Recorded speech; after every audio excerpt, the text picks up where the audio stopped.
Hey everyone, मैं नम्रता चौहान आज आप सभी को एक ऐसे इंसान के जीवन के बारे में बताने वाली हूँ जिन्हें किसी भी परिचय की ज़रूरत नहीं है। भारतीय जनता पार्टी के एक नेता और उत्तर प्रदेश के मुख्यमंत्री श्री योगी आदित्यनाथ जी के बारे में आज हम बात करेंगे। योगी आदित्यनाथ जी एक पॉलिटिशियन के अलावा गोरखनाथ मंदिर के महंत भी हैं और योगी जी सबसे कम उम्र में सांसद बनने का रिकॉर्ड भी अपने नाम कर चुके हैं। योगी आदित्यनाथ जी का असली नाम अजय सिंह बिष्ट है। इनका जन्म 5 जून 1972 में उत्तराखंड के पौड़ी गढ़वाल जिले के पंचूर गांव में हुआ था।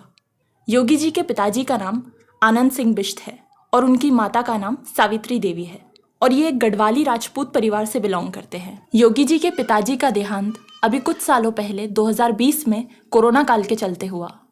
वो एक फॉरेस्ट रेंजर थे। आदित्यनाथ जी ने अपनी हाई स्कूल की पढ़ाई पौड़ी गढ़वाल के लोकल स्कूल से की एंड इंटरमीडिएट की पढ़ाई ऋषिकेश के श्री भारत मंदिर इंटरमीडिएट कॉलेज से कंप्लीट की और आगे की पढ़ाई के लिए उन्होंने श्रीनगर के हेमवती नंदन बहुगुणा गढ़वाल यूनिवर्सिटी में एडमिशन ले लिया, जहां से उन्होंने बीएससी मैथमेटिक्स कंप्लीट किया। पर जब राम मंदिर के लिए आंदोलन शुरू हुआ तो योगी जी का ध्यान पढ़ाई से हटकर आंदोलन में लग गया और योगी जी ने आंदोलन से जुड़ने के बाद अपनी पढ़ाई छोड़ दी। अब वैसे तो योगी जी ने ऑफिशियली 1998 में पॉलिटिक्स में कदम रखा, पर योगी जी को बहुत पहले से ही पॉलिटिक्स में इंटरेस्ट था, जिसके चलते वो अपने कॉलेज के समय से ही एबीवीपी यानी अखिल भारतीय विद्यार्थी परिषद से जुड़ गए। अब हुआ क्या कि योगी जी वहाँ स्टूडेंट इलेक्शंस लड़ना चाहते थे, लेकिन एबीवीपी से उन्हें टिकट नहीं मिल पाई, तो उन्होंने निर्दलीय चुनाव लड़ा, पर उन्हें उस चुनाव में जीत नहीं मिली। यहाँ तक तो सब कुछ सही चल रहा था, पर इसके बाद कुछ ऐसा हुआ कि योगी जी की लाइफ टोटली चेंज हो गई। दरअसल जो अयोध्या राम मंदिर आंदोलन उनके कॉलेज टाइम से चल रहा था वो और ज़्यादा तेज़ हो गया था। और जैसे कि हम सभी को पता है कि योगी जी राम मंदिर बनाने के फेवर में ही थे, तो 1990 में वो भी इस आंदोलन में बढ़ चढ़ कर हिस्सा लेने लगे। उसी दौरान उनकी मुलाकात महंत अवैधनाथ जी से हुई, जो कि उस वक्त गोरखनाथ मंदिर के प्रधान पुजारी थे।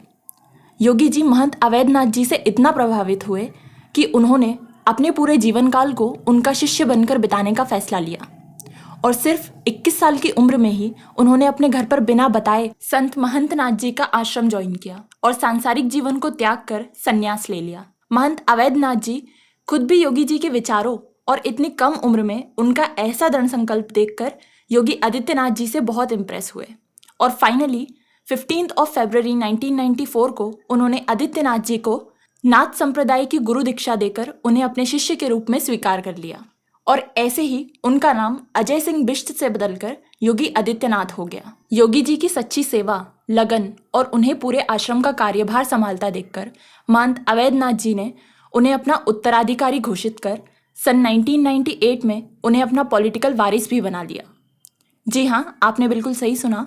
महंत अवैधनाथ जी एक महंत होने के साथ ही साथ एक दमदार पॉलिटिशियन भी थे और वो हिंदू महासभा और बीजेपी गोरखपुर से 4 बार सांसद भी रह चुके थे और 1998 में ही योगी आदित्यनाथ जी ने महंत अवैधनाथ जी की जगह पर गोरखपुर सीट से लोकसभा का इलेक्शन लड़ा और उन्हें उस इलेक्शन में ज़बरदस्त जीत भी मिली। और साथ ही साथ योगी जी सिर्फ 26 साल की उम्र में ही देश के सबसे कम उम्र के सांसद बने और यहीं से ऑफिशियली उनके पॉलिटिकल करियर की शुरुआत हुई। और इसके बाद योगी जी ने 1998 से 2017 तक लगातार 5 बार गोरखपुर सीट से सांसद बने और उन्होंने अपने इस कार्यकाल में बहुत से प्रभावित करने वाले काम किए थे। पर असली पहचान तो उन्हें उनके उस हिंदू युवा वाहिनी ग्रुप से मिली जिसका गठन उन्होंने 2002 में किया था। योगी जी ने इस ग्रुप का गठन गौ सेवा और एंटी हिंदू एक्टिविटीज़ को कंट्रोल करने के लिए किया था और इस तरह से 20 सालों तक योगी जी ने ऐसे बहुत से काम किए जिनके चलते बीजेपी में उनका कद और भी बड़ा होता चला गया। लेकिन साल 2017 वो साल है जिसने योगी जी की लाइफ को सबसे बड़ा टर्निंग पॉइंट दिया, जब उत्तर प्रदेश विधानसभा चुनाव हुए। दरअसल ये वो वक्त था जब बीजेपी आम आदमी पार्टी से 2015 के इलेक्शंस में बुरी तरह पिट चुकी थी। ऐसे में बीजेपी के लिए 2017 के ये इलेक्शंस जीतना बहुत ज़रूरी हो गया था। पर अब सवाल ये था कि यूपी में सीएम की पोस्ट के लिए किसे चुना जाए जो इलेक्शंस में खड़ा हो सके और इसीलिए 2016 में गोरखपुर मंदिर में एक मीटिंग कंडक्ट करवाई गई जिसमें बीजेपी और आरएसएस के सारे नेता शामिल हुए और उन सब ने मिलकर ये फैसला किया कि इस बार बीजेपी से सीएम पद के उम्मीदवार योगी आदित्यनाथ जी होंगे। और उसके बाद क्या हुआ ये सब तो हम अच्छी तरह से जानते ही हैं। और अब योगी जी सिर्फ एक सीएम ही नहीं बल्कि गोरखनाथ मंदिर के महंत का जिम्मा भी बखूबी संभाल रहे हैं। दरअसल महंत अवैधनाथ जी के देहांत के बाद आदित्यनाथ जी को गोरखपुर मंदिर का महंत बना दिया गया था। और इतना ही नहीं, योगी जी एक योगवाणी नाम की मैगजीन के चीफ एडिटर और हठ योग, वर्तमान एवं भविष्य, राजयोग और हिंदू राष्ट्र नेपाल के लेखक भी है। और साथ ही साथ योगी जी एक बड़े पशु प्रेमी भी है। क्या आपको योगी आदित्यनाथ जी के बारे में ये बातें पता थी? और आपको उनके जीवन के बारे में जानकर कैसा लगा? कमेंट सेक्शन में ज़रूर बताइए। और ऐसी ही वीडियोस के लिए हमारे चैनल को सब्सक्राइब, वीडियोस को लाइक और शेयर ज़रूर करें।